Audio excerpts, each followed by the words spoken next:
మనకి దేవుడి విగ్రహాలలో కూడా శివలింగం చాలా గొప్పదండి. నేనేదో పక్షపాతంతో అనడం లేదు, శాస్త్రీయమైన లాజిక్, తర్కం. శివలింగం గొప్ప.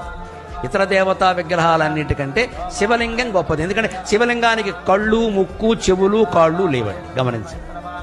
కృష్ణుడికి ఉన్నాయి, రాముడికి ఉన్నాయి, వెంకటేశ్వర స్వామికి ఉన్నాయి, అమ్మవారికి కూడా ఉన్నాయి. శ్రీమాత, శ్రీ మహారాజ్ఞ. అబ్బో, ఆవిడ మామూలుగా కూర్చోదు, కారేసుకుని కూర్చోవలసి. అవన్నీ ఉన్నాయి. శివలింగాన్ని మీరు గమనించండి, అంతే ఇలాగే బోడిగా అలా ఉండిపోతుంది. ఎందుకని? అన్ని మీద నీళ్లు పోసినా జారిపోతాయి, పాలు పోసినా జారిపోతాయి, క్షీరాభిషేకం, తేనె పోసినా జారిపోతుంది, మధువుతో అభిషేకం, పళ్ళరసాలు పోసినా జారిపోతాయి, అన్నీ జారిపోతాయి. అంటే శివుడు ఏం చెబుతున్నాడు?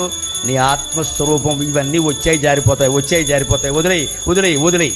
మాట వచ్చింది పోతుంది, చూపు వచ్చింది పోతుంది, వినికిడి వచ్చింది పోతుంది, స్పృహ వచ్చింది పోతుంది, అన్నీ పోతాయి. లింగం రూపంలో, శివుడు రూపంలో నువ్వు ఒక్కడవే మిగులుతావు. అదే చిదానంద రూప శివోహం శివోహం.